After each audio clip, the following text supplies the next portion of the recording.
So, Yusef, please tell me, you're living in this country now for several years, several years of your a time of yeah development, major development steps being taken in this European Dutch sphere. Um, please tell me why here. Um, what do you see yourself finding in here? You don't find um, in other places? Roll through it. Well, just a little bit of a context. I was born in Venezuela and raised in Aruba. And in Venezuela, both Venezuela and Aruba, all of Latin America, I would say most hot countries, there's always a need to create shortcuts or to not really think outside the box, but rather find the easiest way to do things. In the Netherlands, there's more focus on practicality. So when I came here, I wanted to learn the other side, which I believe is practicality, efficiency, productivity. And also because Aruba is a kind of a Dutch colony, it's a separate state, it was an easier link for me.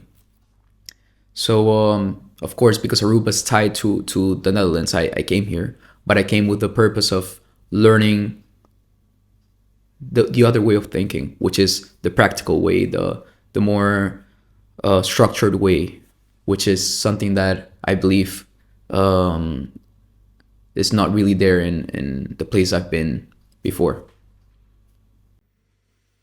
Structure, practicality.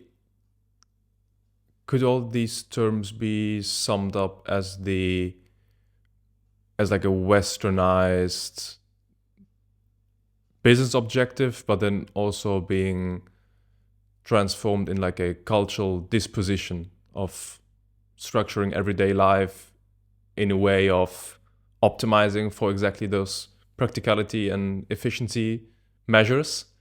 Exactly like that. So is it something that you are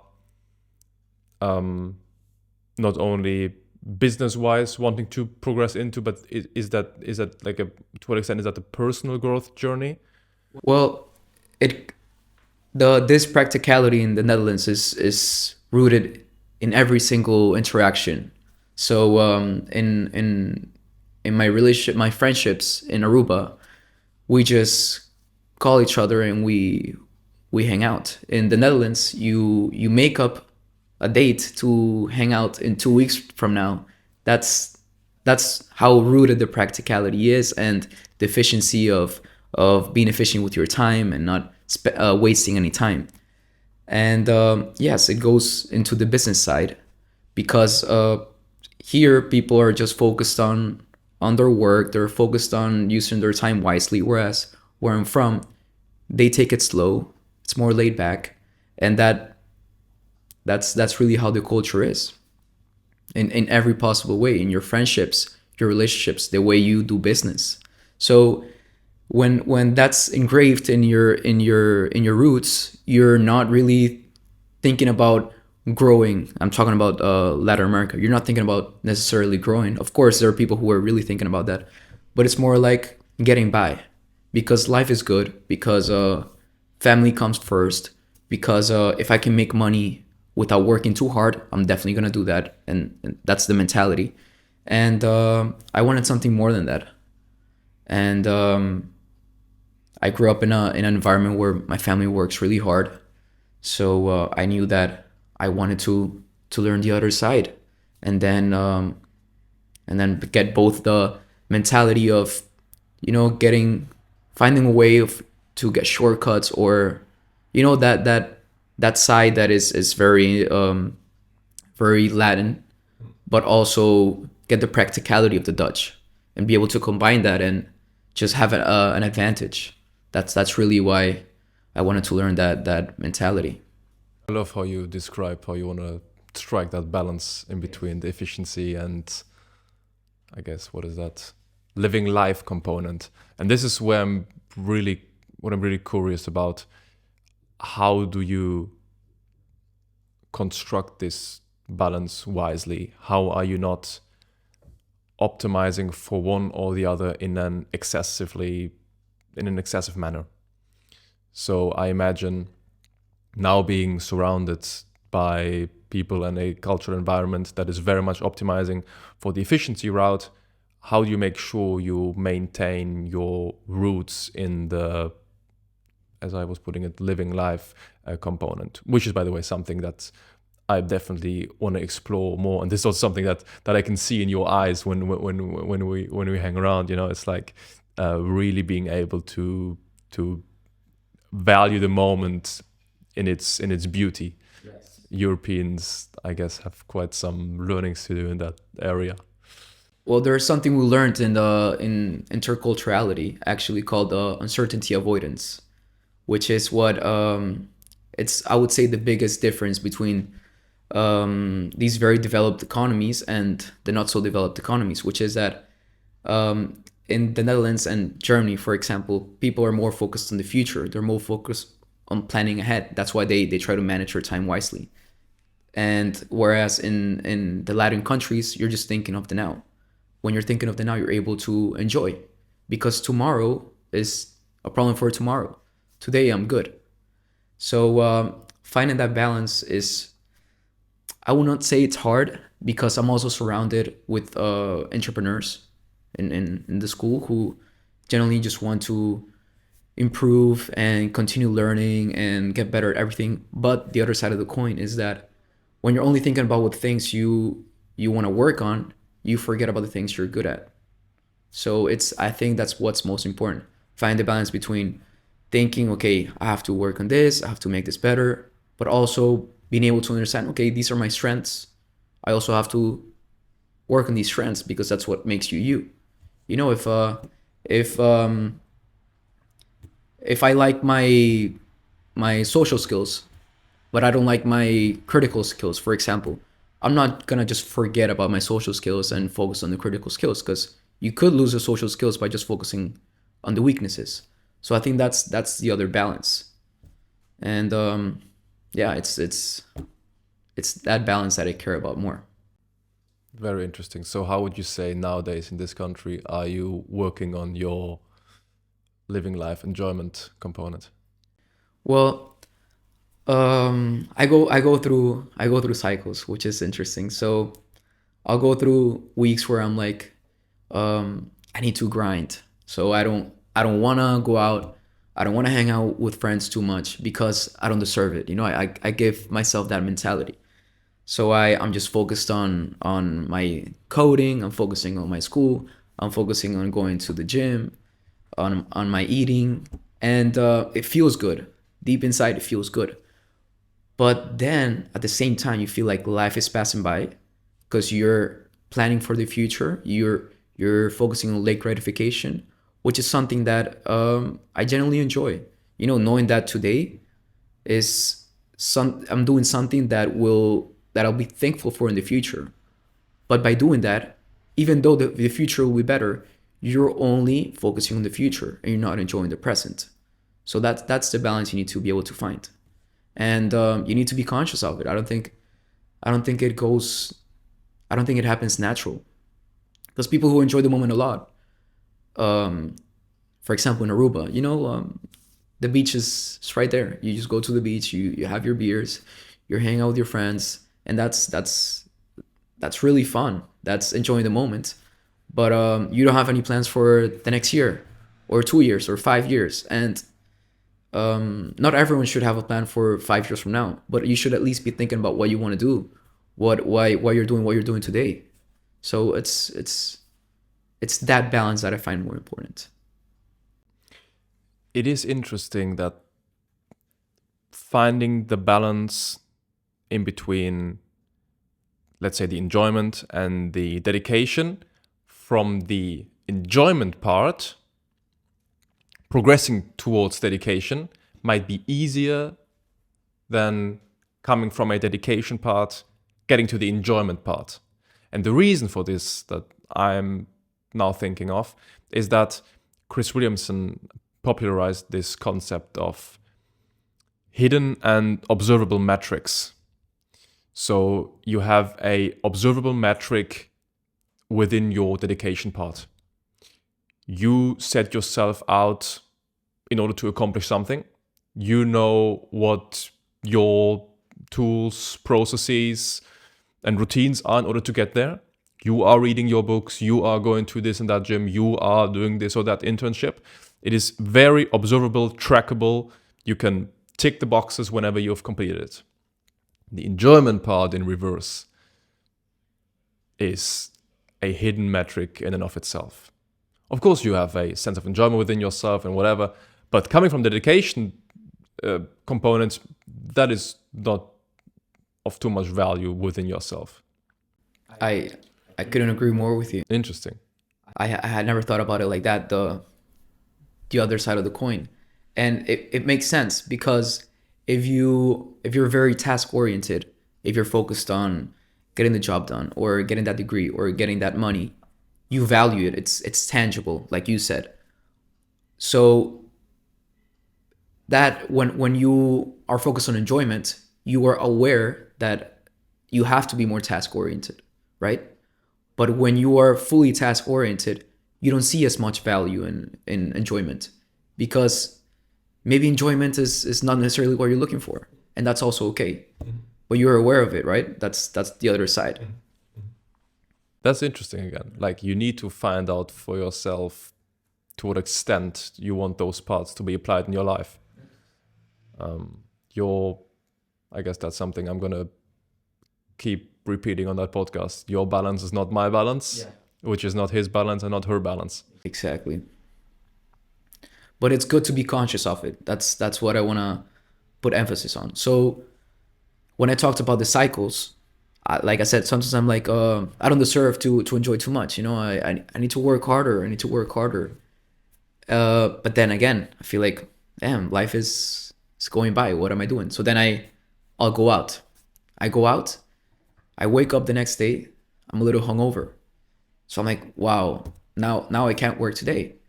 So because of thinking short term, I damaged my long term vision a little bit. Even if it's a little bit, these things add up. So that's what's strange. When I work really hard, I feel guilty because I'm not enjoying the moment. But then when I enjoy the moment a lot, I feel guilty because I'm affecting the long term vision. So I feel like that's an ever going balance. It's always gonna be give and take, give and take. You're never gonna find that one thing. And once you're at peace with that, you can just be aware of it and just try to make the best of it. So would you say that at least for the time being that there's not a direct family dependent on you or other things that are like taking up a big chunk of your responsibility pie, that you want to maintain the stages within enjoyment, dedication, or is there something that you believe can be merged? It can definitely be merged, but you're always going to put something first. So as an entrepreneur, you're always in a competition. You always need to be, if you want to excel, you need to be either the first or the best or the most efficient. And by doing any of those, you need to work with urgency. So if you want to be a successful entrepreneur, you can't put too much value in enjoyment. So maybe at the beginning, maybe in your 20s, you're building your company, you need to focus on long-term vision and gratification and late gratification. Once maybe you have a family, maybe you value that less, and then you value family more. So I think it shifts. It doesn't have to be set in stone. It depends on the circumstances and what you value in the moment. And again, that's okay. So there is this idea, and I think you were explaining this as well, that the second you are focusing on something in a way of putting the majority of your focus capacity onto it, it will take up the majority of your life as well.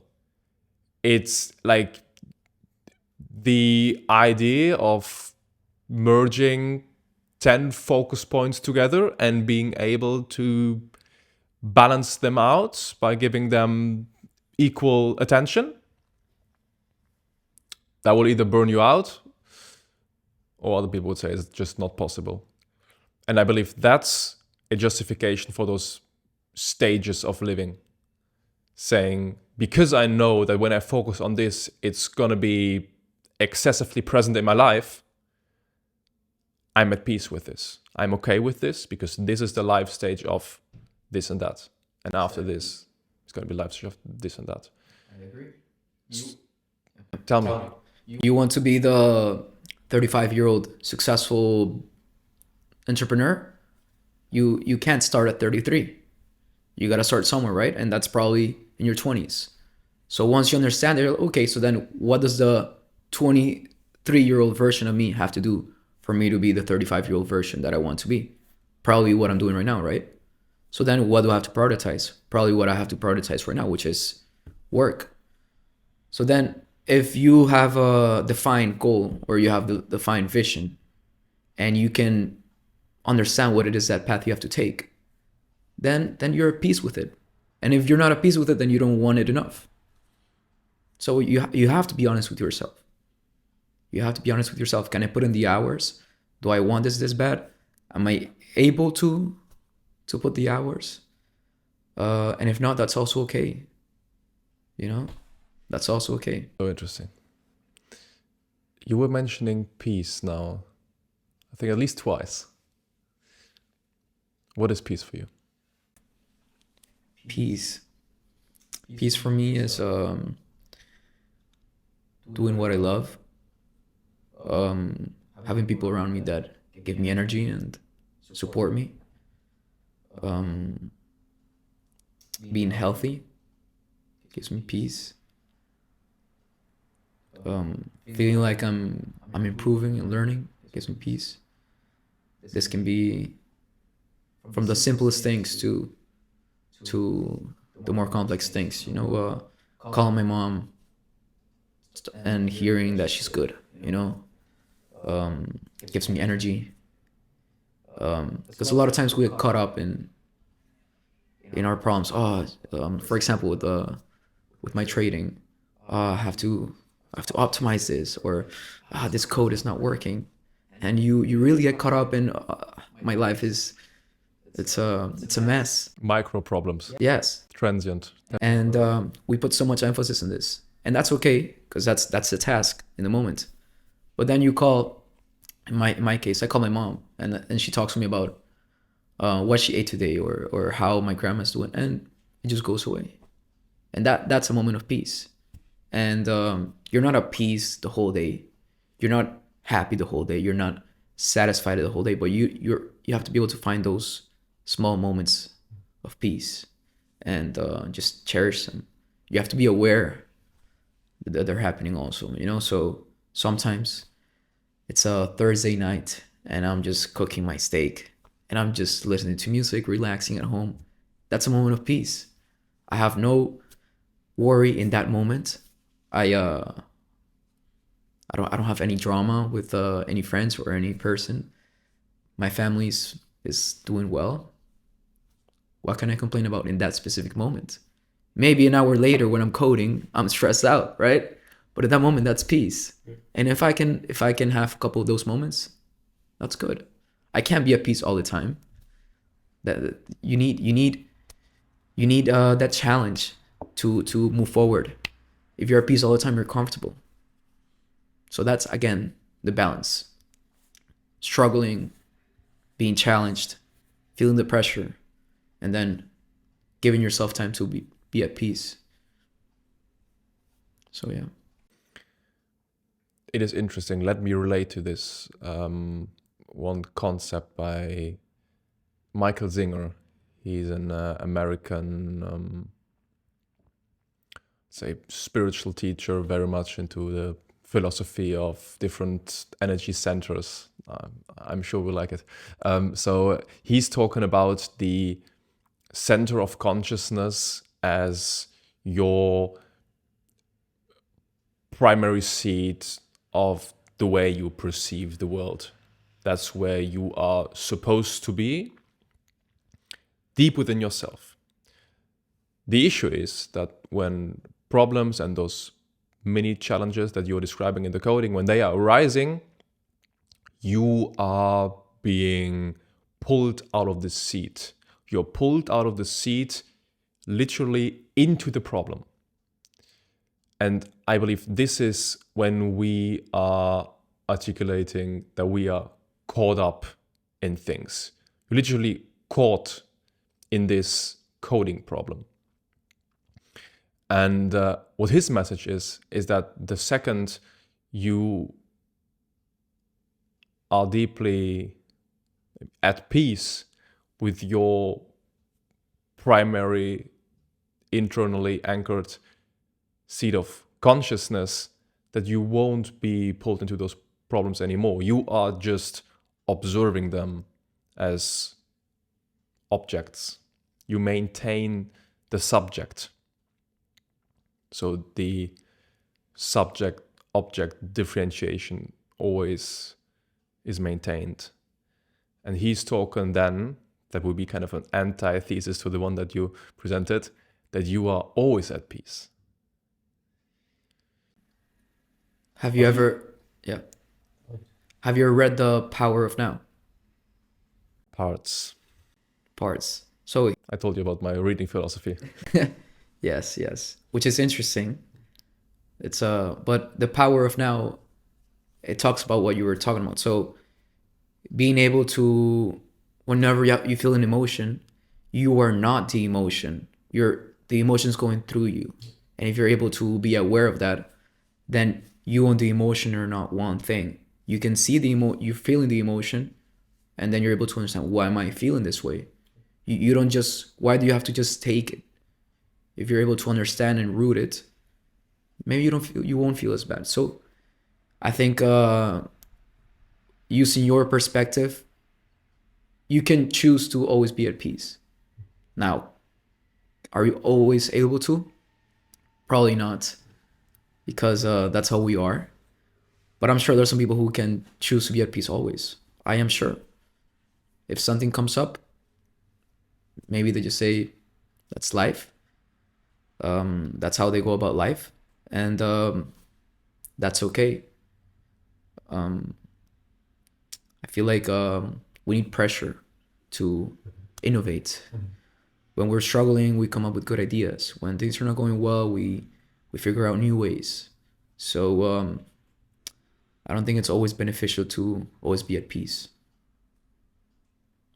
Does it also come back to the life stages, saying that because you're young and because you're building and because we want to excel on a faster pace than we would in 40 years, this is also the life stage of internal war at times?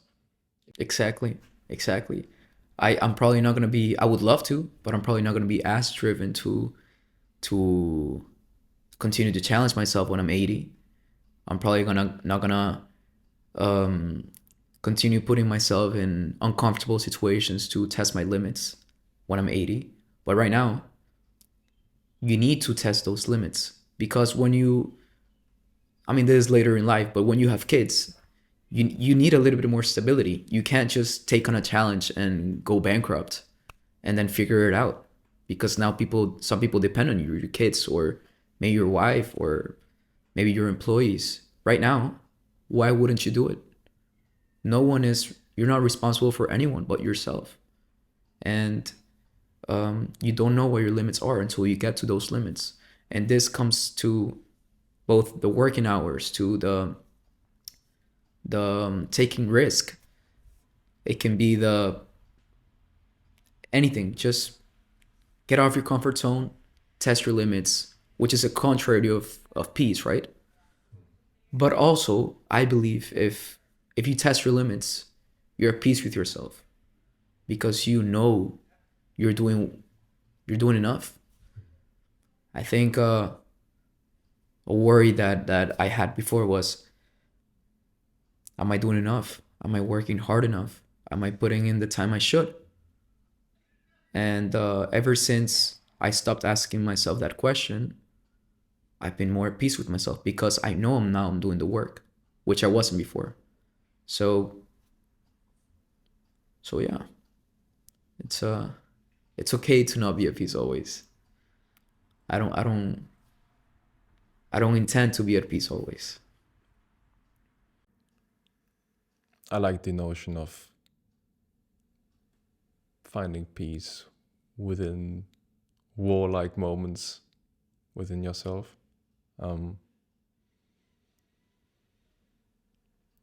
Maybe that's even the most precious piece that there is in between all this disturbance and noise and whatever.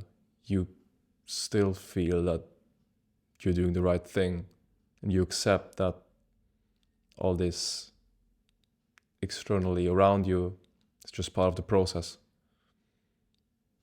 I agree. You have to embrace it. What else would you be doing if you want to get to point B? Point A is probably this type of things.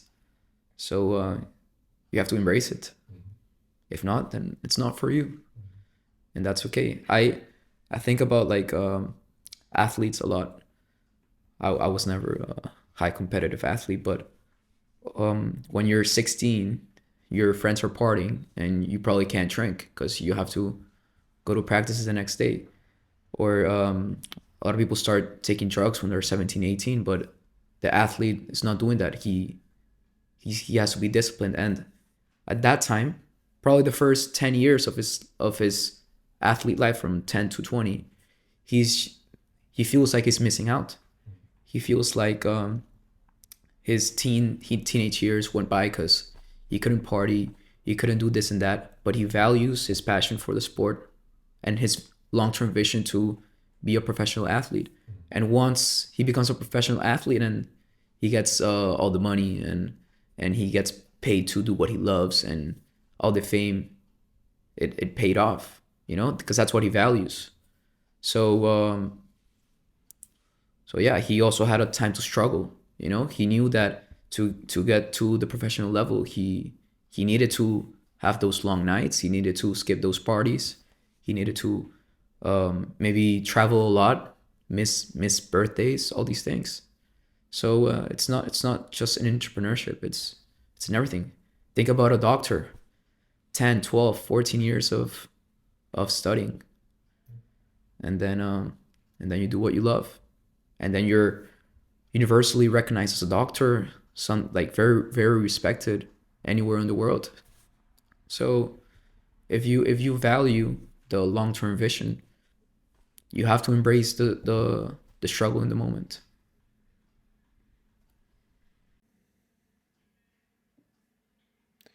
Is a way in order to enjoy this process of being in the long-term vision, working towards a desirable end. I think the anti-piece comes in when you don't know exactly where you want to end up with this. You mean like when you don't have a defined goal? Yeah, it is within Livegodly, generally speaking, I want to promote a less certainty based vision of the future, kind of embracing uncertainty just because it is permeating this universe for some reason, and then becoming at peace with it. The implications for building your vision are quite drastic. Normally, a vision is presented as something that is quite certainty based. This is this is the reason why you invest all this work in times when you don't feel like it. So striking that balance, that's something I'm currently figuring out.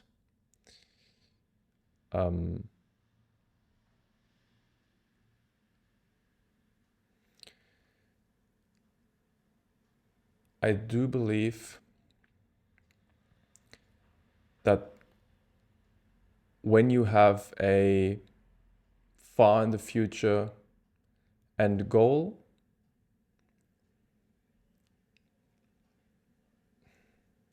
and you would admire the person that you are becoming in the process, maybe that is a ingredient for you to tick and know, okay, maybe then that justifies all this work input for such a long time. I agree. And in your case, I think you have a clear vision, maybe not the end goal, but how are you gonna get to it? And that's all you need. You're talking about uncertainty. What is uncertainty? You don't know what you're gonna do, right? That's uncertainty in a certain way, or you don't have a plan for the future. But Or you just don't know what exactly will happen. exactly. But the way I see it is that's amazing. What I would do is explore, try everything. And by trying everything through this industry, for example, you're able to create your own path. You'll be able to learn what you like, what you don't like, what you're good at, what you're not good at, and eventually that road will narrow down to the road you're gonna take. But if you have, for example, analysis paralysis and you struggle to move forward because you don't know your end goal, you will not be able to get anywhere. Instead, you just try different things.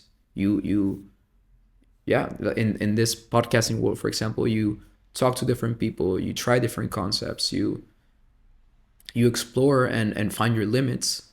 Eventually that road will narrow down to exactly what you're good at, what you like, what your vision is, and you'll eventually get to the end goal. Why do you think people have problems with experimentation? I think I think we're naturally scared to take risk. I think um, I think it's natural to be scared to be uncomfortable or to try something we might not be good at. But that's where life starts. When you try something new, you find a new world, right? Every time you you begin you begin for example, I began kickboxing. It's a new world. And I love that I tried it, but at first it was very uncomfortable. Um, it can be when you listen to a new artist and then you hear, have you ever had that? You find a new artist on Spotify. Wow, what is this type of music? This new podcast, wow. Wow, what is this? And then you're introduced to a new world. But you have to take that step. Those are obviously the more simple things. But it's natural to not want to explore because it's comfortable to continue doing what you do. And that's what most people do. And that's also okay. But if you want to stand out, you have to do what's uncomfortable. And it's not necessarily what you don't like doing. Because if you don't know what it is, maybe you do like it, maybe you don't like it, but you have to at least try it. So it's just taking that first step.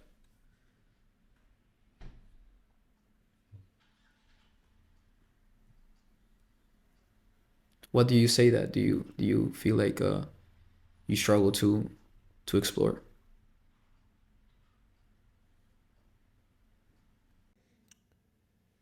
I would say that when I know I what I want to explore, then I'm doing it. But having the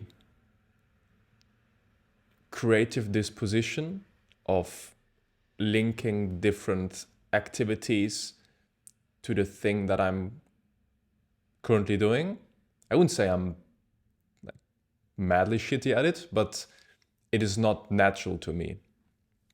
So I always appreciate when, you know, other people are around being like, why not trying this? Why not attaching this or that thing to that?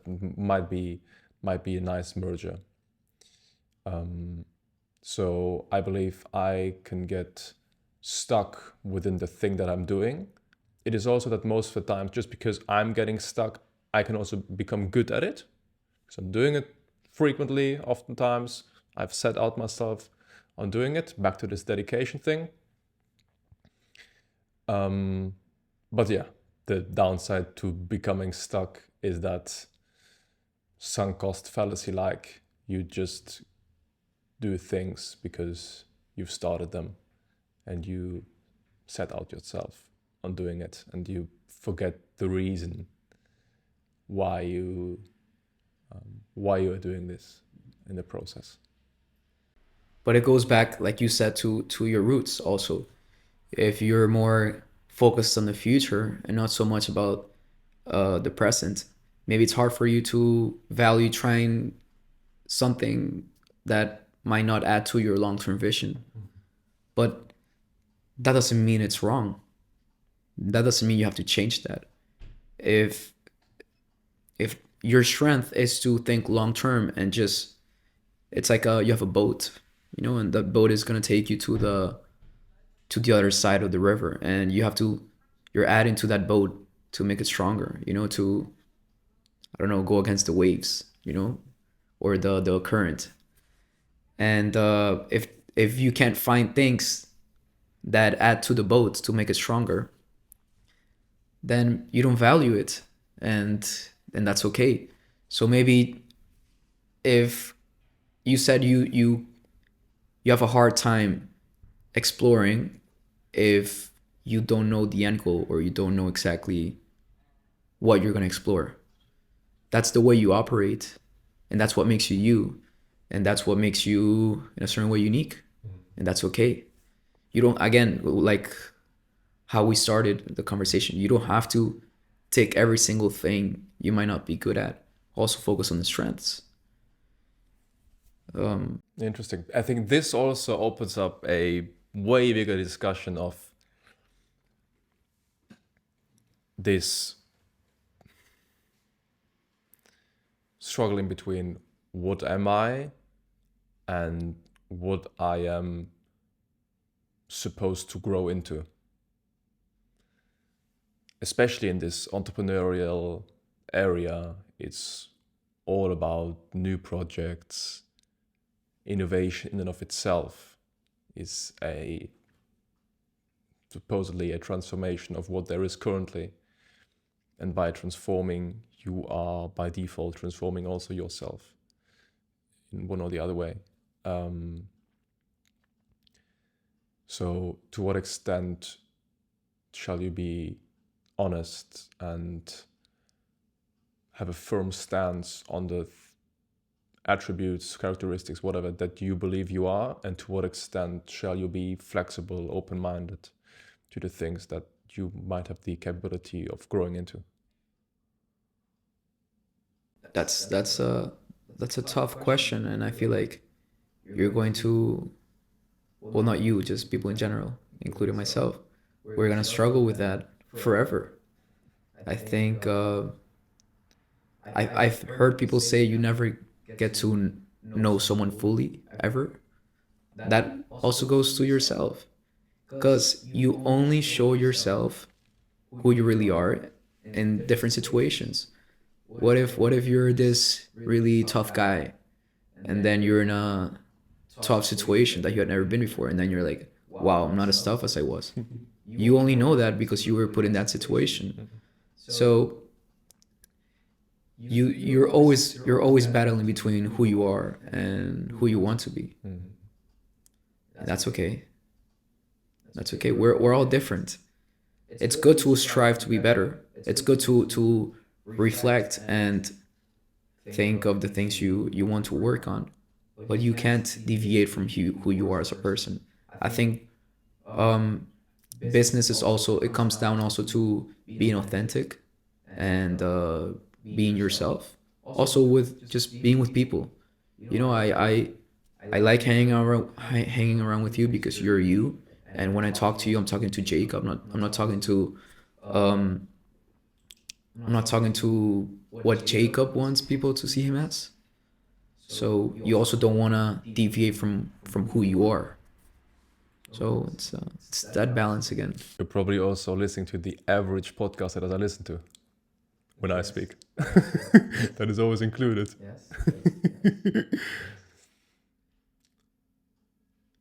How would you say, should you define in some or the other way the way you are? I think you said you shouldn't deviate too much from the stuff that are composing your being. How do you conceptualize this for you? You know, um, I think I think people I think people struggle because they don't have defined values. So without defined values, you you don't know what you stand for. You don't know what your boundaries are. You don't know um, what the people you want around you. Because when you have very defined values, you create a filter, right? So I did this exercise for myself once, and I just thought about my values, and I just wrote them down. And ever since I did that, I'm able to find people, or at least look for people that somewhat align with these values. It's a filter, and in every interaction, of course, not every single thing you do in life, but when you do business, or when you meet a new girl, or when you yeah, when you do certain things, you want to make sure some of these values, if not all, are defined, and you're actually practicing these because it makes you who you are. And if those are your values, at least that's what you believe they are, and you're not practicing them, then either you're not being true to yourself, or you're lying to yourself about the values you have. Is that a conscious thought that you have before embarking on this new social endeavor? If that is in alignment with your values, or is that something that is subconsciously governed? You just know. Well, I think my whole life it was subconscious. Then I made it conscious by writing it down. I wouldn't say every single interaction I have to have these values. It's just the way I operate, but it makes it clearer because it shows you um, that you somewhat attract when this is, it's like a magnet. You have five values. There are five magnets, and when someone has one of those values, you probably attract them. You know, if if two people have their values self improvement, and you're hanging out, it's like a magnet because we're both focused on self improvement. We're going to want to be around each other. That's the magnet of the value. So when this is defined, it makes it easier to understand why these people are around you, and it also helps you cut off the people who might not be good for you, but just because you've known them for a while, they're still in your life. And and yeah, it's very important to have these values. It again, it helps you not deviate from who you are, which is what we were talking about. And these values could also be what you strive to be. That's also fine. But be conscious that maybe that's not who you are, but at least that's what you want to be. So then you would have to put them into practice. You have to put effort into practicing these values. Because this thought that I have is that those values are in some way within you. You know them on a, let's leave it by the subconscious level. Then you're going for the expression route. You want to make them conscious by putting them on paper. This is what I believe my value set is looking like. And then through having it expressed, it is then re-emphasized within yourself in a way that your subconscious decision-making system can spot parts in the real world that are in alignment with this value set more effectively than it could have without putting them on paper in the first place. I completely agree. And like you said, you make a decision to make them defined by writing them down, but then unconsciously, which is what you said, you find people that are aligned with these, because these are your values. It's who you are. And for you, for example, what's a non-negotiable value for you? Freedom. Freedom. Okay.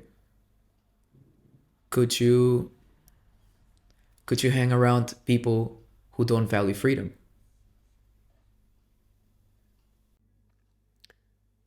I think I could, because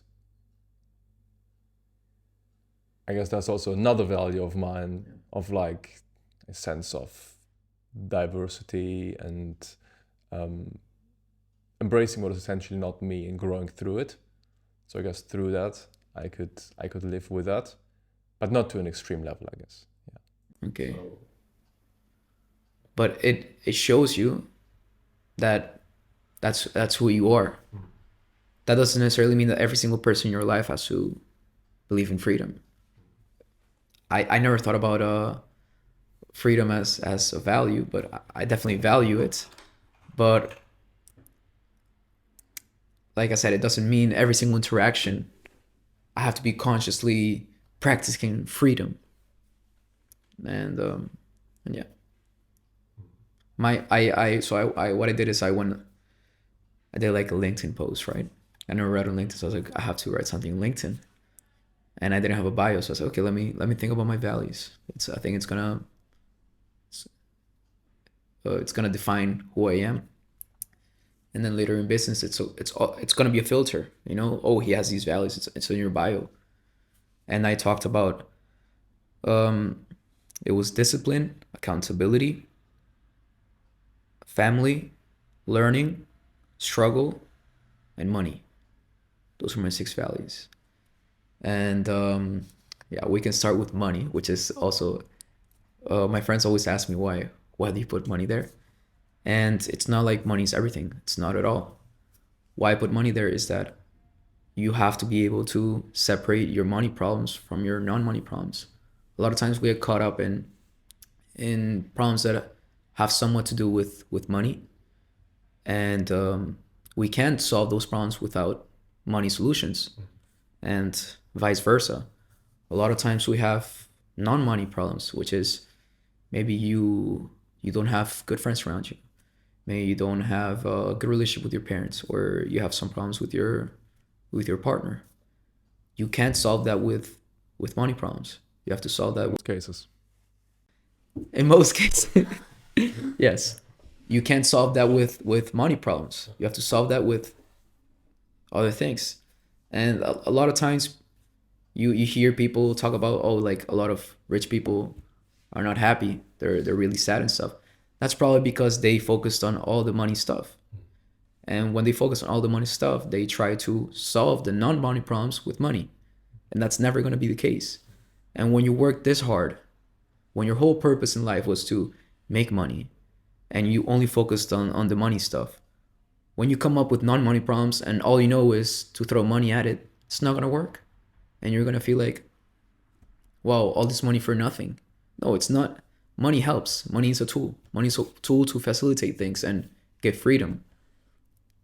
But you can't expect to have good friends around you just by having more money. You can't buy a better relationship with your parents with more money. So it's being able to separate those two. This money thing, especially in this European atmosphere, it's something that is not talked about. You don't talk about money. Never. I believe it's less in the US. Okay. There's more pronounced whenever you know, reached a certain set of success that is mostly accompanied by some kind of financial resource, and that is kind of accepted. In Europe is different. It's neglected. It's uncomfortable to speak about. What do you think that is? I think this is my opinion, of course. Please. I think it comes down to the values again. I think in the U.S., well, let's not talk values. Let's talk the root of why people put emphasis on money. Yes, it helps with freedom and things, but it's also the easiest metric of success. It's very easy to say, oh, he's successful, potentially happy because he's rich, right? It's harder to do that with someone that doesn't have money, right? When you don't have money, it's hard to feel a person has a good life, a successful life. Because a successful life could also be you have a great wife, you have kids that love you and respect you and want the best for you, and you all have health and you like your job. I didn't mention anything about money, but that sounds like a great life, right? So it's just really easy to measure success through money. And in a capitalist world like the US, that's just how you measure it. Oh, you're richer, you're more successful, potentially happier, maybe not, but it's just easier to measure the success. What I found interesting is that in Latin American countries, money is a bigger thing, right? Even though there is less money, it's a bigger thing because it's more scarce, right? So money is more in your mind, but that's because of struggle, right? When there's less of it, you want it more, so you put more value into it because all your problems are about money. Whereas in Europe, I think there are very developed economies, at least most, like the Netherlands, Germany, for example. So maybe it's there isn't as much need to make money. So because it's not so engraved in the day-to-day thinking, if you're doing well and there's public transport and the government cleans the streets and there's good education and your friends are not starving, why think about money? And if you don't think about it, then it becomes more like under the table topic. And then when you talk about it, it's like, oh, I'm sure it's not a taboo, but because it's less necessary or less of a topic because there's less of a need, then that's why people talk about it less. But also, I'm sure you can talk about it. I'm sure it's not a bad thing. Depends on the circle you're in, yeah.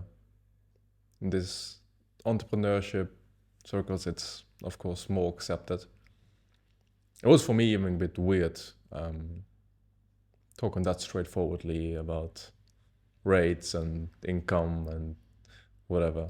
But yeah, it's more common. It was interesting how you framed money as a very easy and transparent metric of success, and the way it is also very reductionistic to overall satisfaction and contentment. So you label a person's worth, but also just in general how he's doing on this number that he's receiving at the end of the year. And there's this interesting notion, I think, popularized by Alan de Botton, very interesting guy, a British philosopher, and he's talking about this capitalistic society being so central on this number-based money system, because we don't have ranks anymore. We have this capitalistic society is kind of a equal level playing field. Everybody has, in theory, the same capabilities of rising up, which of course, the more it matures, the more monopoly building and weird power structures are emerging that hinder people that are not at the top of rising up. But in theory, those capitalistic societies are then valuing the level of a person doing good or doing bad based on the number he's making. Well, if you think about it, how else could you measure it? I'm not saying that's the right way, but you can measure happiness, right? Can you? You can put a metric on it. It's not a number. You can't measure satisfaction at work. You can't measure enjoyment of smaller things in life. Most of the things are important you can't measure. So what is the only way to measure it? By making more money. You're making more money than me. Maybe, just maybe it's a correlation that you're potentially doing better, and people just stick with that. Before, we had skills. You want chickens, I know how to make shoes. Sorry, you have chickens, I know how to make shoes. You want shoes, I want food, and we trade. We both have skills. Now there's something in between. That's money, and if you had 5 chickens and I had 2 shoes, it depended on how much I valued shoes and how much you value chickens. Mm-hmm. But now there's one metric. And if you have 10 euros and have 5 euros, now it's easier to know you have more than I do. So it's just simpler. Yeah. It's just the more simple metric. It's simplifying economic transactions. Exactly. By standardizing the means of transaction. It's like a middleman. That's all it is. It's being transferred, yeah. But then this middleman becomes more important than the goods or services that it can acquire.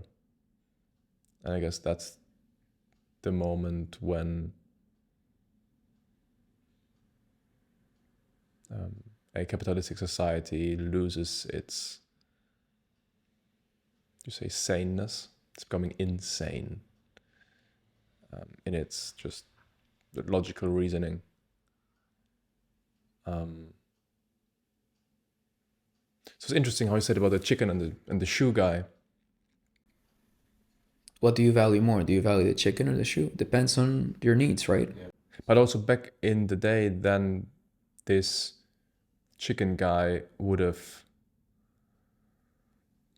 built his self-identity around growing and selling his chickens, around building and selling his shoes, which I guess is for a human being deep down more satisfactory than talking about the number you're making. Yeah, I think it's more fulfilling. I think your future is in your hands. It's direct input and output. I go fishing, I fish, and I have food, and I can sell some, so that I can not even sell some. I can trade these with, I don't know, clothes for my daughters. Now, there's a guy with an idea, and he needs labor, so he pays you to build his dream, you know, and that's really capitalism. It's you have an idea and you want to execute it, and you bring people to help you execute the idea, and people are okay with that because they're trading their time for it, right? You're an employee, you build a skill, or you are capable of doing some type of labor, and a guy who took the risk or had the resources pays you to do that labor that he needs. So he's giving you money, and your currency is time, right? And that's what it is. It's more tangible, right? But yeah, it's true. We get caught up in money, but if you're poor and you you can't buy your kids the books to go to school, and you don't have a car to take your kids to school, and the roof is leaking, and you're only having one meal a day, how can you think about, you know, oh, let's go to the park and enjoy? How can you think about the smaller things if all your struggles, all your headspace is being taken by your money struggles? So it's not, money is not bad. You have to just be aware. You know, you have to be aware that, okay, I'm struggling with money. Is it under my control? Yes or no. If it's under your control, then try to make more money. If it's not under your control, then focus on what's under your control. What's under your control? Okay, let me tell my wife I love her. Let me hug my kids. Let me go for a walk with the kids. You know, it's not gonna help your money problems, but at least you're working on the other stuff. I think that's a problem. We get caught up on what the current problem is, you know. And if I get caught up in the roof leaking and not having food, and I forget to put attention to my family, then I'm not gonna have a happy family, and I'm still gonna be struggling with money. So what are you getting at, you know? And I feel like that's what a lot of people do. And yeah, yeah. If we want to talk philosophy, I believe in stoicism. That's really what I believe in, and Why? being able to focus on what's under your control, and what's outside of your control, you let it be, and you have to divide those things. You know, if you want to make a list, make a list. If you want to have a system in your head to focus on what's under your control versus what's not under your control, then do that. But getting caught up on what's not under your control is it's counterproductive. To what extent would you say you are falling for stuff? You are Falling for stuff. directing attention to stuff that you cannot influence, but you're still doing it because you're a human being. So to what an extent should you expect of yourself to being able to adhere to this objective? So right now, for example, if I'm being honest, I struggle. Okay, I wouldn't say I struggle. I get a little bit stressed. I get a little bit stressed because I don't. There's no certainty on the success I will have with my trading in 6 months from now. I just finished building my second algorithm and it just went live, and now it has to show the results, right? And me worrying about, oh, is the algorithm gonna do well or not? Did I do this? Did I do that? Is the market going to change? How is that productive? So what do I have to focus on? I have to focus on what's under my control. What's under my control? Okay, let's back test the data. Let's see if the algorithm works. Let's think about all the possible scenarios. So instead of focusing what could potentially happen, I focus more on what can I do right now to make the uncertainty smaller and smaller and smaller. And I try to do it as much as possible. I catch myself worrying, and I try to figure out the root of it. And that's something I learned. I definitely didn't, I wasn't born with that. I think I only started doing that probably 2 years ago. And it gives me more peace of mind, because worrying a lot of times is you having to do something and not doing it, right? You have to do your schoolwork, and it's due tomorrow, but today you're just chilling watching Netflix and you're worrying, oh, I have to do it, because you're not doing it. So putting off things. Exactly. It makes you worry. But then if you're worrying about things that are outside of your control, it's counterproductive. You don't gain anything from it. So just put it aside.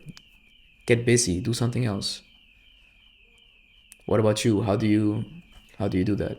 Let me first ask you this follow-up thing.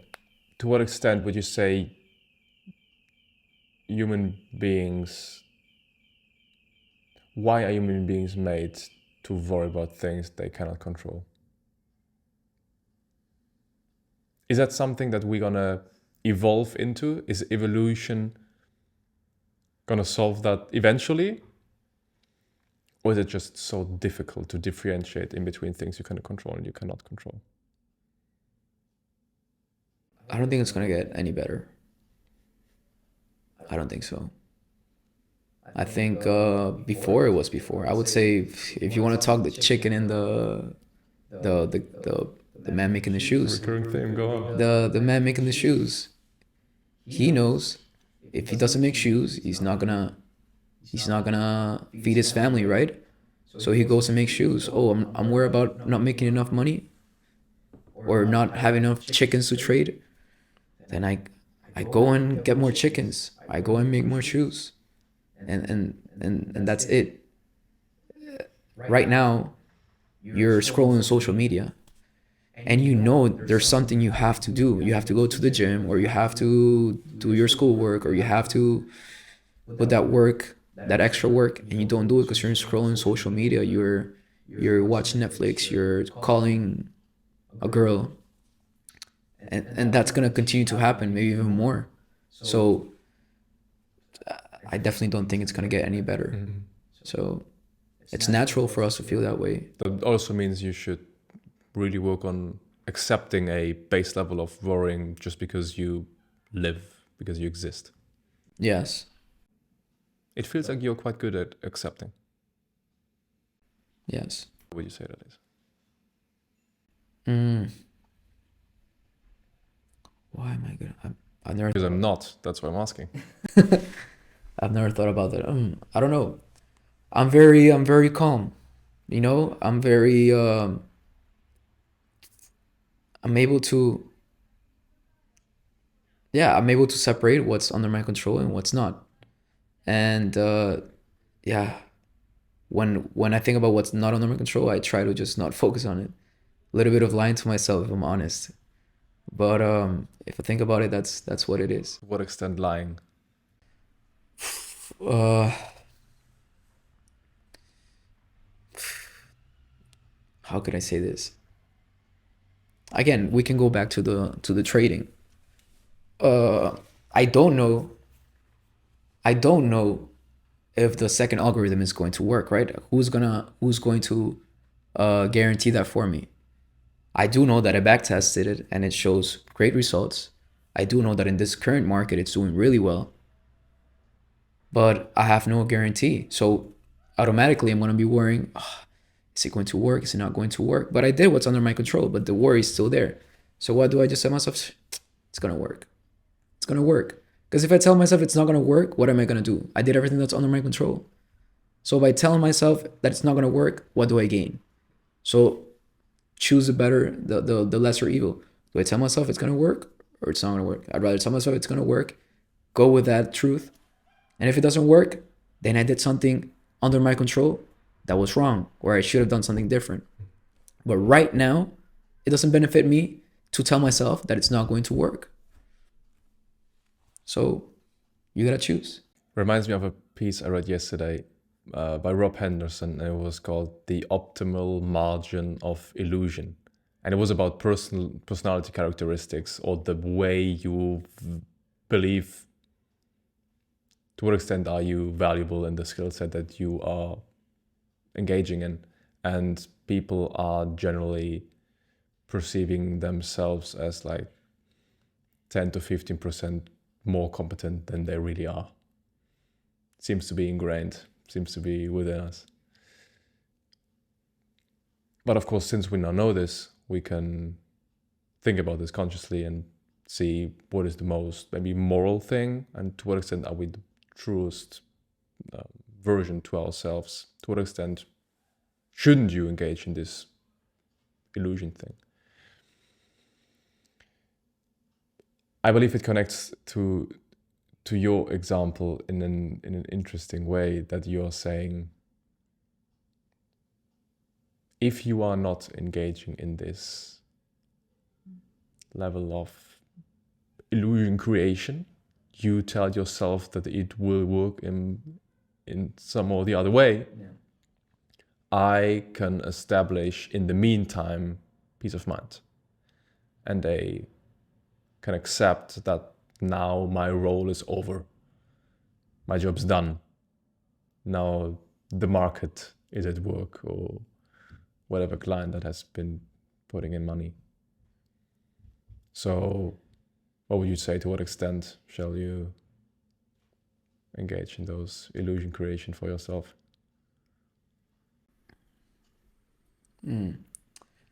Let's give another example. All right. Let's say you have a girlfriend. Okay. You're a good boyfriend. You're caring. You listen to her. You're loyal. You communicate well. You show her love. You're there for her. You're everything that what you believe you should be doing, you're doing it. Right? That's under your control. She likes to go out. Are you going to be worrying every time she goes out that she's going to cheat on you? For what? If you're doing what you're supposed to, you have two options, right? When she goes out, you're worrying that she's going to cheat on you, or you're just going to say, she's most probably loyal. Let me just believe she's loyal. What do you choose? I would rather choose that she's being loyal. And if I think that she's not being loyal, I'm not going to be at peace, because I'm already doing what I'm supposed to, in my head at least. And I can't do anything about what she's going to do at the club while I'm not there. And yeah, what's the point of worrying if it's outside of my control? And I mean, it makes sense to worry about such things from an evolutionary standpoint. For sure. There's this sense of possessiveness and protection, and so what you're then essentially doing is you're tricking your evolutionarily derived version of yourself, are you not? So seeing this as such is also valuing it more. What do you mean by that? Valuing it more? Is giving it more relevance in terms of, you are like, this job that you're performing, of telling yourself to only worry about things you can control, this is tough. You are not made to operate this way. And if you can just achieve this with an effectiveness rate of 20%, that's already great.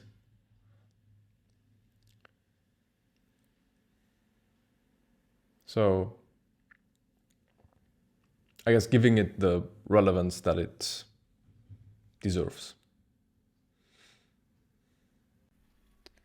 I think what I've learned, I'll say this year, is creating systems in our lives. These systems can be systems to solve problems, to deal with things. This could be, how can I divide what's under my control versus what's not, something like that. It could also be, how can I don't know, be more productive? How can I learn? How can I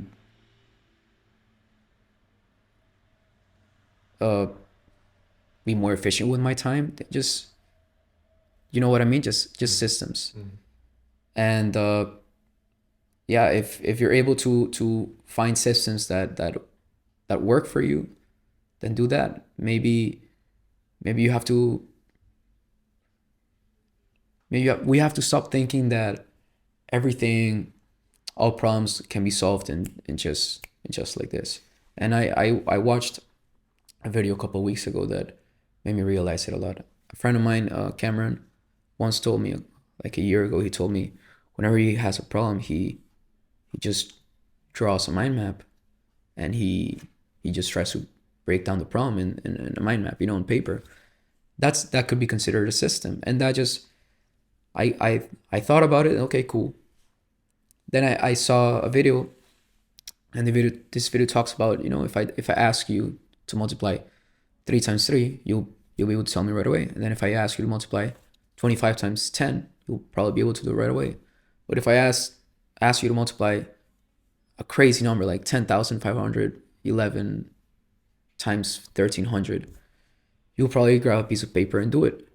And do you think that math problem is more or less complicated than the life problems you come with? Interesting. What do you think? It's probably less complicated than your life problems, right?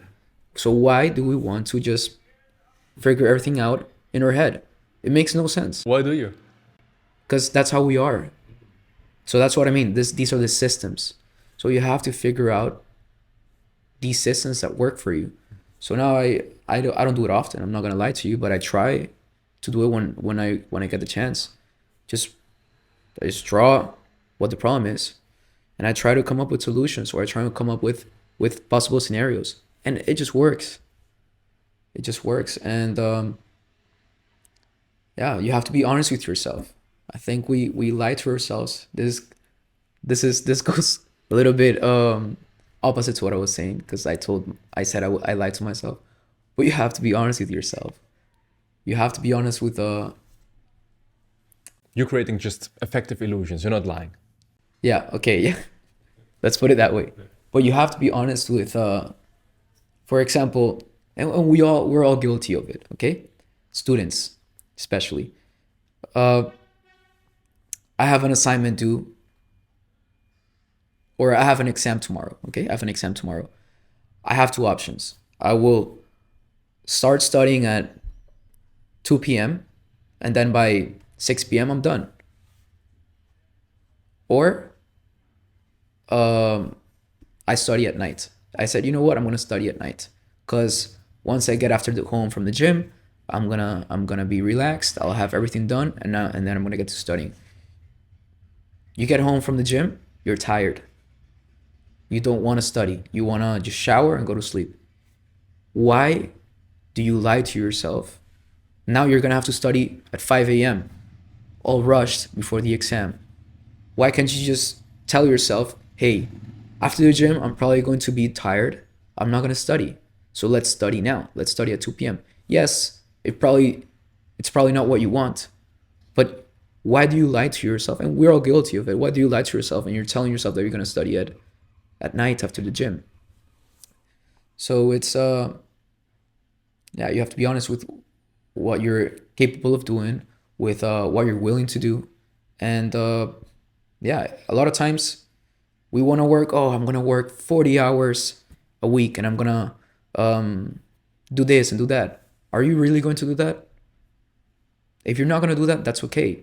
But if you create these goals and these false expectations for yourself, and then you don't do them, you don't feel good about yourself. You feel like you're betraying yourself. You feel like you're not getting the work done. Instead, be honest with yourself. You know what? I'm not gonna work for 40 hours a week, but I'll work 30. You work the 30, you feel good because you set something and you did it. Next week, I want to work 32. You get the 32. It's still less than 40, but you got it done. Now you feel good about it. Now you're building discipline. Now you're building the rhythm. Now you can show yourself that you can actually do it.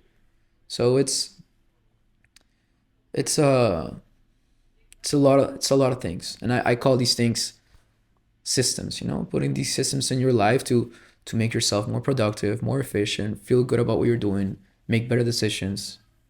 And we all have to find these systems, and through podcasting you find a lot of these systems, a lot of these hacks, And And those systems then again being very subjective to the way you operate. for sure, for sure, my systems are completely different from yours. What's one system you have that comes to mind?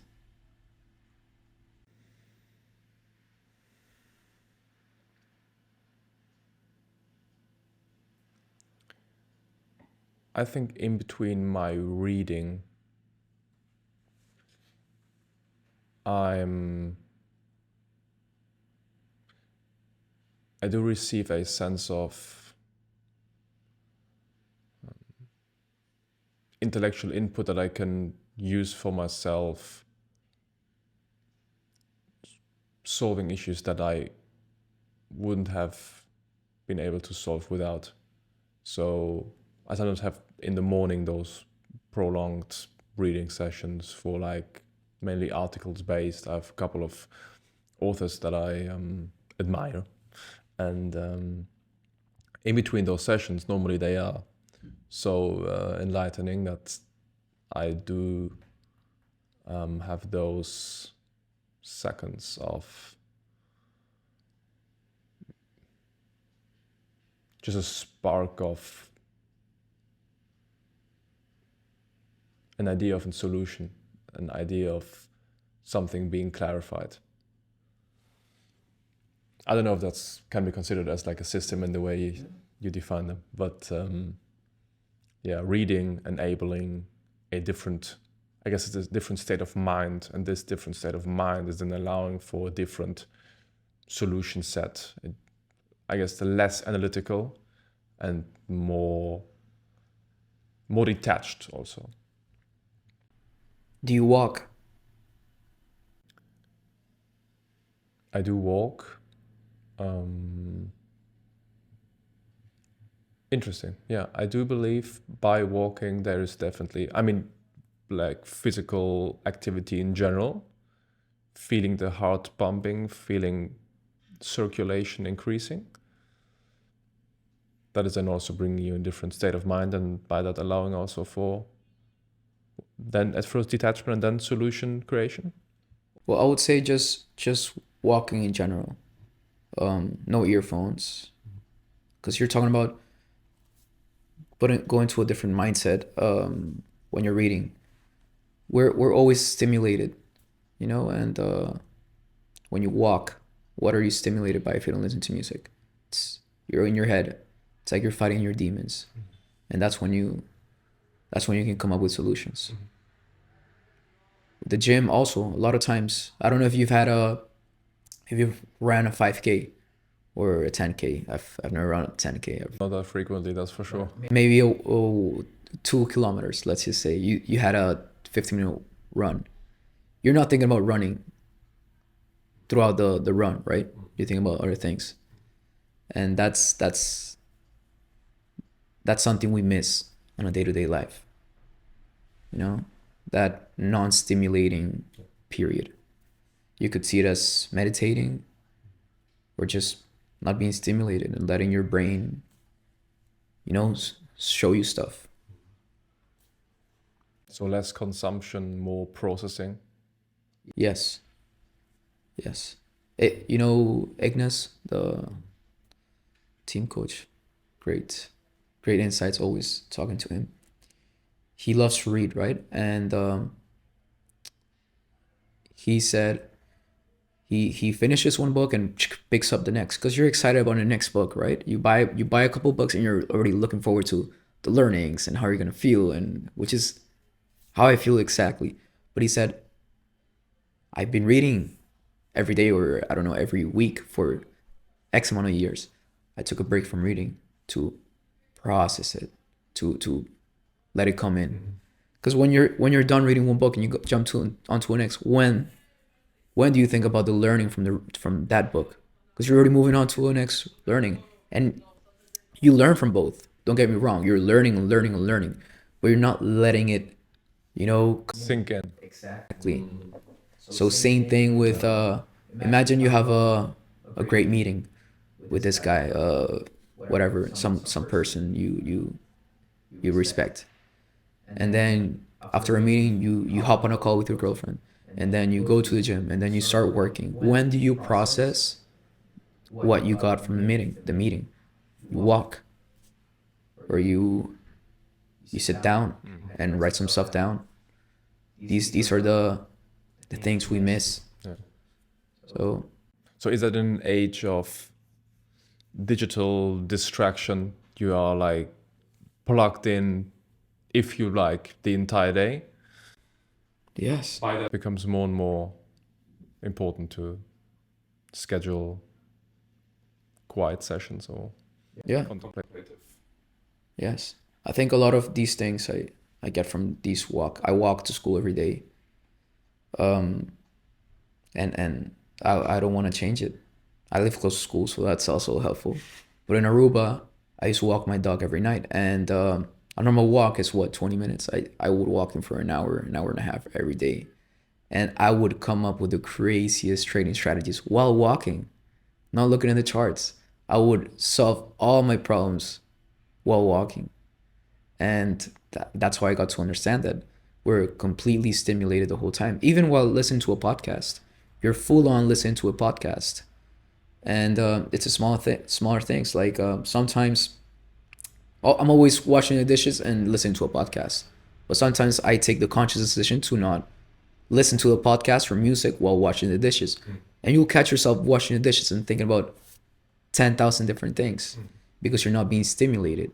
And I feel like our brains are so stimulated all day long that the moment you're not being stimulated, it shoots so many amazing insights and things you don't think about. So yeah, I think that's another great thing we're missing out on. I think you conceptualized it beautifully. Yeah.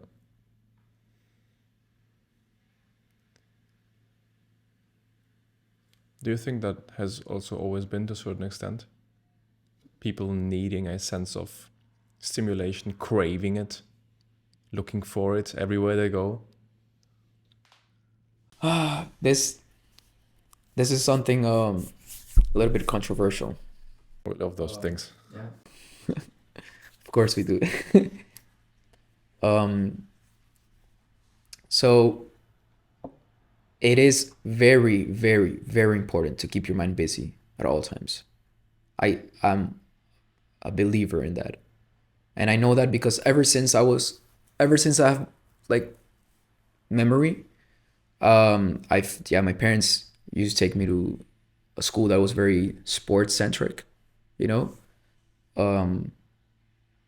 And as I got older, if I didn't go to sports and I would just sit at home, which became more normal, I began sitting more at home. I felt like I was being less useful, you know. And as I got older, you know, like I'm 23 now. I would say in the past 3-4 years, I realized like if I don't keep my mind busy, a lot of times we worry for no reason. We feel anxious for no reason because our mind is not busy. Maybe we are overstimulated, and when you're just sitting watching TV, it's you know, it's like it's not doing what it's supposed to. And this is where it gets controversial for me. So you hear a lot about anxiety, depression. I don't know. Let's talk about anxiety and depression, for example. You don't hear about poor people who work 16 hours a day about depression and anxiety. They're too busy getting to work. They're too busy focusing on bringing food to the table. And they don't have time to say, oh, I feel anxious, or oh, I'm depressed. You might feel a little sad for sure because maybe you don't like your situation, but you're not embracing depression because you're busy. You all you hear is about these movie stars and these rappers and singers about being depressed because they're probably not busy as like poor people are. And it's not it's I see it as privilege, you know. That's when it gets controversial. I think depression and anxiety a lot of times, not always, because I believe in mental health, I believe in mental illness, you know, 100%. I believe There's bipolar disorders. I think there's personality disorders. I strongly believe in all these things. But the more common words are being thrown around, like anxiety and depression, are fully privileged, made up illnesses, because people have too much free time. They're not they're not busy enough. And when you're not busy enough, you feel like life is just going by, like you're not useful, like you're not doing anything for yourself. So you feel sad about it. And then they put a label on it. Oh, you're anxious. Oh yes, I'm anxious. No, you just don't feel good about yourself. And then you put a label on it. You look it up on Google, and that's it. Oh, I'm depressed. Of course, you're depressed. No, you're sad because you're not doing anything with your life. You're sad. Go to the gym. Go hang out with your friends. Go work on a new skill. Learn how to learn a new language. Learn how to code. I am sure that depression will go away. And God forbid, God forbid, you're still depressed. Well, yeah, maybe you are depressed, but I believe 99% of the cases, anxiety and depression are just, it's a privilege. You have too much free time. I strongly believe in that. There's of course this downside of a depressed state, however you want to define it now, that by definition you are low in energy and low in determination, and you just don't want to do anything. So receiving this kickstarting energy in order to move into this new skill, this new language learning, whatever, that's just non-existent. So I see a problem coming up on that front. But also the way you described having too much spare time, and through that feeling unworthy, not valuable. You're not valuing yourself. I guess that's going to become a even bigger issue the more and more tasks are being automated.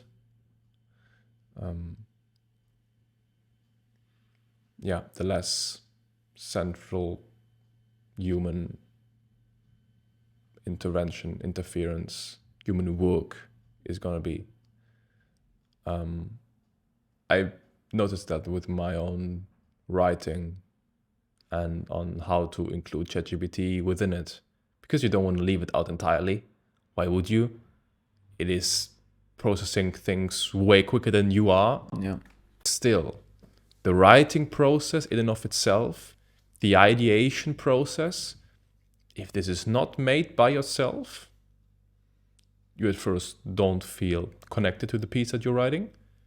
But it's also, there's nothing of value in that. It's not you that is expressing genuine thought. And I mean, I understand this for this or that educational purpose where you just want to pass through. Yeah. I understand people using it, of course. But in general, how do you use this optimization for yourself whilst maintaining a sense of satisfaction of the outcome? It's hard. It's hard. I think for school, sure, you want to pass, go ahead. But I've caught myself becoming more dependable on ChatGPT. If I'm honest, I think like, yeah, a lot of the tasks I just ask ChatGPT what to do, and slowly, it's gonna take away my creativity or the side of me that is able to solve problems. If I become too dependent on it, and it's also where the joy lies in, right? Of course, you worry about the end goal, but when you get to the end goal, all you cherish is the journey. And you finish the essay, oh, that was so hard. You like it because it was hard. If ChatGPT did it, you just send that thing, and if you get a plus 80 or 100 or 0, it's the same. Good, I did it with ChatGPT, so that's nice. But when you do it yourself, you feel good about it. And a lot of governments and economists are talking about through the innovation of AI, they want to incorporate the universal basic income. You know, if things go south, well, I would say south. If AI starts taking up a lot of jobs and people are getting fired, they want to start giving handouts to people like universal basic income. So the people who don't have a job because of AI, they get some money. But that's not satisfaction. If you're giving money, you're just getting a handout. You didn't work hard for your money. You're not gonna feel good about it. First of all, you're not gonna value that money because you didn't work for it as much, and you're gonna be lying in bed all day. You don't have a job. You're not gonna feel good about yourself. You're just not. And if we go back to the thing of the depression, anxiety, you're gonna create a social problem if you replace AI. All the jobs are gonna be replaced with AI, and you just throw people money just to get by. They're not gonna feel good about themselves because they have too much free time. Let's say I get laid off because AI took over my job. My kids still go to school, right? Like, wait, if I have kids, my kids go to school. My wife, I don't know, let's say she's a nurse. Just an example. Um, what am I gonna do all day? There are no jobs, right? Let's just an example. There are no jobs. What I'm getting the same amount paid as if I had my job. What am I going to do all day? Enjoying life? Enjoy life every day, all day? That's not enjoyment. Doesn't feel good. Why was there no depression 200 years ago when people were busy? Why was there no anxiety? Is there anxiety and like I mean, there probably was, but it was less recorded. yes, I see your point. Yes, there was. there was. I am sure there was. I'm sorry. I am sure there was. Not as much as right now. So I also believe we tend to see something, put it a name, a label, a description, and then people grab it. Oh, I have, yeah, I have this. And a big one is ADHD. Again, sorry for this. I have people around me that have ADHD, and I tell them, look, the more you justify that you're unable to do the task because you have ADHD, the more you're limiting yourself. You can't you can't just give so much power to something that takes away power from you. You know, oh, I can't focus because I have ADHD. Okay, if you didn't know that ADHD existed, you would probably do a little better. Maybe you have problems focusing. I agree. You probably do. And there's nothing wrong with that. Okay. Some people can focus better than others. But by grabbing a shield and saying, hey, I can't do the work because I have ADHD, you're limiting yourself. You're hurting yourself. And people love to do this. People love to give themselves a shield to not hold themselves accountable because it's not my fault. It's this thing's fault. I'm not in this position because it's my fault. No, of course not. It's because I have this condition, or this person did this to me, or the market is like this, or my job did this. It's easier to put the blame on something else. I guess that's every time when especially those medical instances are discovered. There are certainly like neural reasons for some people being less capable of focusing for this amount of time, but there is a byproduct of this labeling that you describe, and I believe that's very true. And then the big problem of differentiation begins. Who is involved in what? However you want to solve this.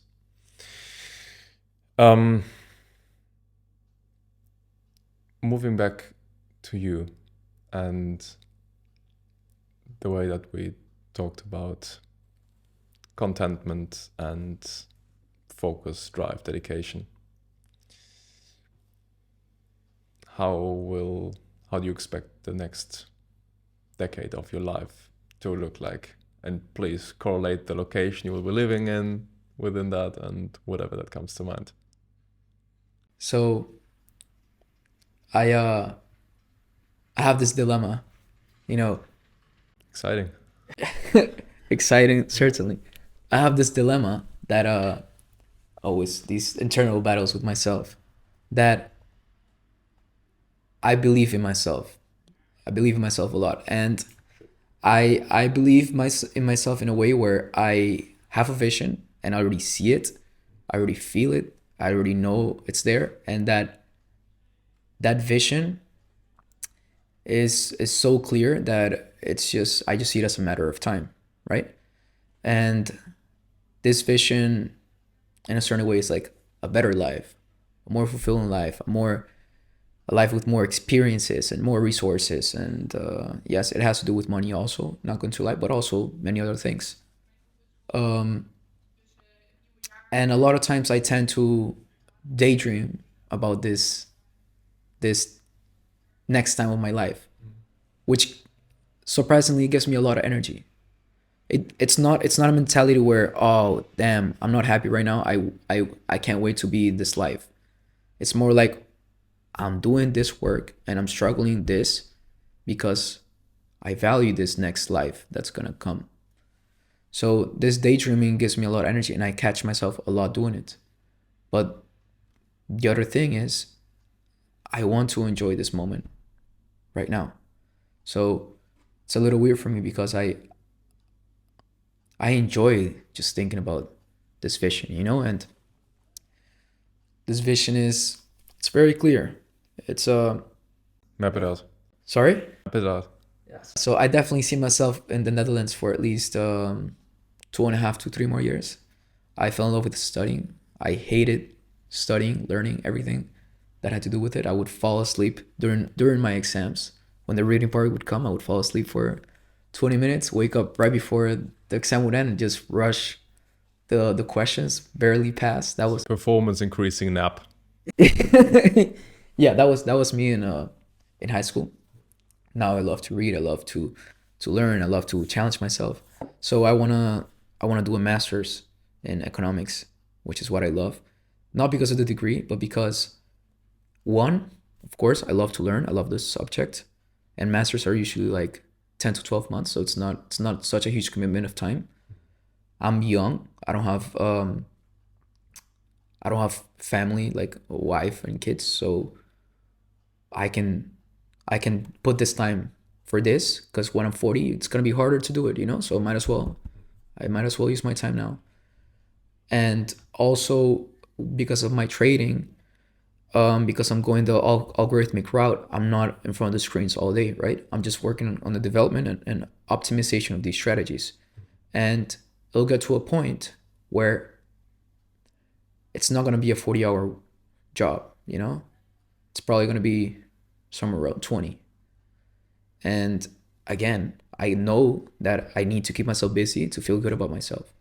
So this studying gives me some type of structure. I have my classes, right? And I work my trading and gym and food, whatever schedule around this this school schedule. So it gives me structure in a certain way, and I enjoy structure. And because I can do it now, and I passionate about it, I'll do it. While that's happening, I want to build a track record for my trading. Hopefully 2 years of consistent results through the algorithms, and then start raising capital to start my first fund. That is post your masters or from now?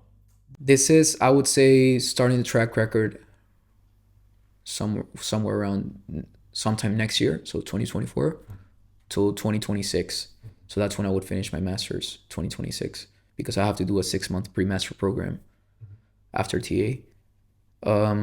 So I would graduate in 2026 with my master's, and then the 2 years of consistent results would probably be done, which would allow me a long enough time frame to show results to then raise capital for my first fund. Because 2 years is a benchmark that I was told when I was on my trip to Singapore. Like, we're not even gonna look at you unless you have 2 years of consistent track record results. So that's where I'm basing it off. So after that, I don't know where I'm going to be, if I'm honest with you. I could say Amsterdam. I could say Spain. I don't know, because I just know what I'm going to be doing.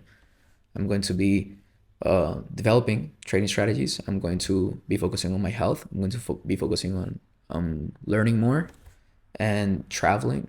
You know, trading makes good money. I want to travel. I want to hang out with my friends. And after I've built this track record and I've built a good amount of money with this fund, I would love. I'm not saying I'll be able to do it, the last thing, but I would love to build an investment platform, because the fund, the problem I have with the fund is you're only making rich people richer, right? That's cool, but that doesn't fulfill me long term. So an investment platform, and I do all my projects on TA based on this investment platform.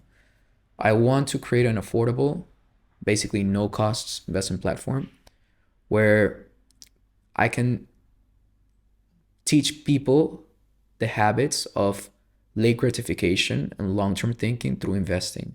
I'm not going to educate these people on if you buy here and sell here, you make money and this and that. No, I want to create incentives within the platform so that people are rewarded when they hold their money long term by investing, and they're penalized when they withdraw money from their account. Interesting. So they're still making money, right? I'm not taking in any way. I'm just penalized on the total profits. They're still gonna make money every year. And yeah, I do a lot of research on this, and I know that's not in the market right now. And I would love to do something like this because it will fulfill me to, number one, have employees that depend on me, that we're working towards a vision. Have average people, making, I don't know, 3,000 euros a month, that I can help them invest through an interface that is simple yet help them create a long-term plan and vision, and change their lives, and also build the right habits. Because I'm not gonna give them a fish. I'm gonna teach them how to fish, because I'm gonna teach them habits of long-term thinking through investing, right? Would be your prime customer segment for this? Also, geographically speaking, worldwide. To be honest, I want to. So that would be more details in the platform. But the platform, I would like to make it also feel scarce. I want it to be limited. I want to market it as something limited because it's gonna generate high profits, higher than most competitors. And I want it to be limited, one, because I want to create a very personalized experience for the customer, right? And also, when it's limited, you value it more, so you want to keep it and invest in it. And again, it goes back to building the right habits for these people. So it would be probably people from 25 to 40.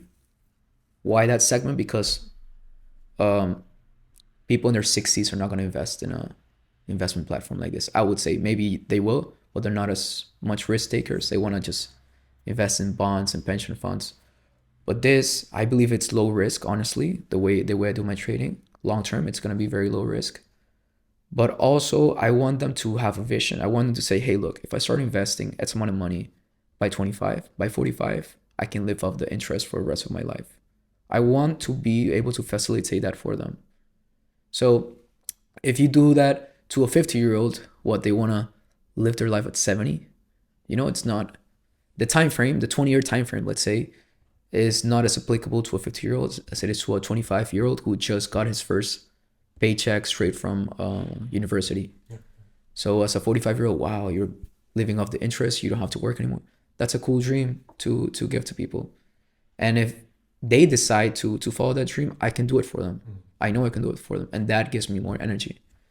Then after the platform, I would say probably between ages of 35 to 40, once I believe money stopped fulfilling. Because again, money stops being fulfilling. I know that for a fact. I'm aware of it. Even though I'm not making that money right now, I know it's not gonna fill the void at one point. Again, I fell in love with with education. And I think a lot about my country, Venezuela, you know. And the problem with the country is it's people, believe it or not. Yes, the government is bad, but it's the people. It's the people who can't think long term. It's the people who they want to not just make money, but they want to make more money than you and see if you can make, they can screw you over on the way. That's really the mentality. We're also very loving people, very caring, very family oriented, but because of the struggle and the hunger and the poverty, it makes people act like that. And I understand it. Okay, I'm not justifying it, but I understand it. So I want to build an institution, potentially like a high school, completely financed by me if I'm able to. If I have the resources, that would be the dream. Where kids from just a high school, I want to build basically superhumans. Like learn about what we've talked about today. Learning about controlling, focusing what's under your control, learning about how to eat better, how to problem solve, learn how to code, learn how to do martial arts, learn how to understand power dynamics, psychology of business, learning how to apply knowledge as soon as you learn it. Make a institution where I'm building the next leaders for my country, and create the infrastructure where people can strive for better. Because at Team Academy we have, it's a bit of like an incubator environment, right? But it's you're so you've been taught for 18 years how to think, and then a TA in 4 years you change it. It helps, but some people, when you're 18, it's so engraved that the impact is not as hard. So I want to go a little bit earlier. Interesting. And really create the impact. Like, and it doesn't have to be business. I just want to teach these people how to learn better, how to I want to create an environment where they can explore the skills and just find their strengths and attack them, and also be critical about their weaknesses and figure out how to do better, and also be emotionally intelligent, and also just everything, all the facets that I'll learn in my next 15 years. Be able to create a system with the best of the best in every field and put it together. Because if I'm a very successful finance guy when I'm 35 or 40, sure, I can throw money at people in Venezuela. That's cool, but it's just a band-aid. So I'm building the next generation of leaders that can really turn up my country. Education is power. Yes. Knowledge is power. Understanding is power. I think learning to learn is power. So education, they can throw a book at you, and if you don't know what you're reading, it's useless. I think, again, the systems. Learning what works best for you and using it to your advantage, and applying that in the most efficient way, that's where it's at. Yeah, I'm living life based on curiosity. Is that learning to learn? Just being curious? Learning to learn. No, curiosity is an amazing thing to do, but learning to learn. But through curiosity you learn, right? I would call that exploring. Yeah, right? Through exploring you learn. 100%. Again, like back to what I said, you learn about yourself when you're in different situations. You're this very cool Jacob, very practical, very driven, very disciplined. I respect that about you. I want you to go to India and live there in 3 years. Tell me how that's gonna change. Some things are gonna change, and that just goes to show how important your environment is. How important your 4 friends are. If your 4 friends are talking about girls, that's all you're gonna be thinking about, and that's cool because I've been there. Sometimes I'm still there, if I'm honest, but you also need to surround yourself with people that challenge you and want good for you. You shoot for the moon or whatever, and you land somewhere. You set your own limits. Love it. Yeah. But how do you plan on staying curious?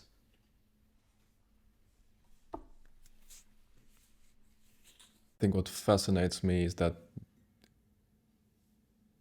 first off, by being curious, learning is not work, it's not effort, it's just natural expression. So when I'm sitting here and I'm asking those questions, I have the best time of my life, just because I'm just doing what feels like grows something within me. Coming out of this conversation, after having reflected on it, giving myself sufficient time to go through the motions of what just happened. It's just what I want to do. So I guess for me, curiosity is so central that I wouldn't even say I think about it. Would you consider it part of your values? Yes, needs to be. And how do you stay curious right now, like on a day-to-day life? What do you do that makes you feel like you're curious or that you're exploring? I think connecting past ideas and understanding to things that you are seeing in the now, and then being able to have a sense of understanding of what is going on because of that. And then having this new understanding that can be connected to your past understanding.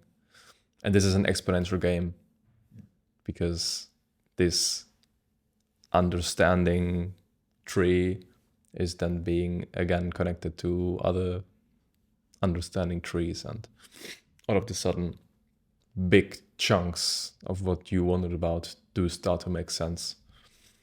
So yeah, but coming back to your life's vision, I love the way you framed this educational pursuit as well. I believe it's powerful as we are young now, but still thinking about the 20 plus 30-year ambitions. I believe it makes every step that you take now almost divine. It serves a purpose that is so much bigger than I am right now, that you can access a sense of passion and drive that you wouldn't otherwise. So I agree. keep doing that. Thank you. I mean, it's the only thing that keeps me going. Like, okay, not the only thing, that doesn't sound too good. But it's yeah. I mean, I I don't always feel like doing what I'm supposed to. You know, most of the time I enjoy it, but sometimes I don't feel like doing it. But going back to it, when your vision, when your goal is valuable enough for you, you pull through. And if you don't pull through, then it's not as valuable as you think it is. And that's it. Think, yeah. You have to define those goals. Or at least picture it. Maybe not write it down, but picture it. What do I want to achieve? How do I want to be remembered as? What do I want to leave when I die? What do you want?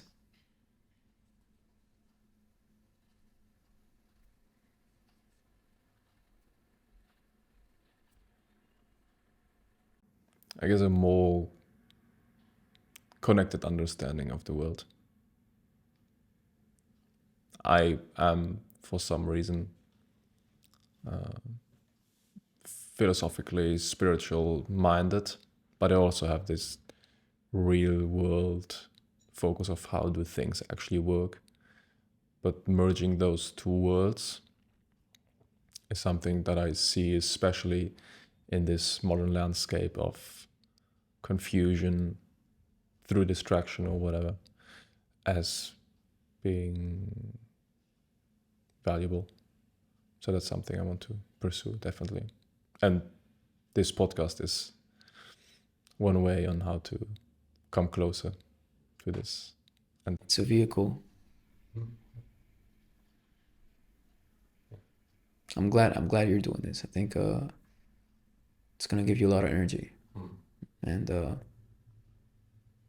yeah, it's the first of many steps that neither you nor I know. You know, it's the beauty of it.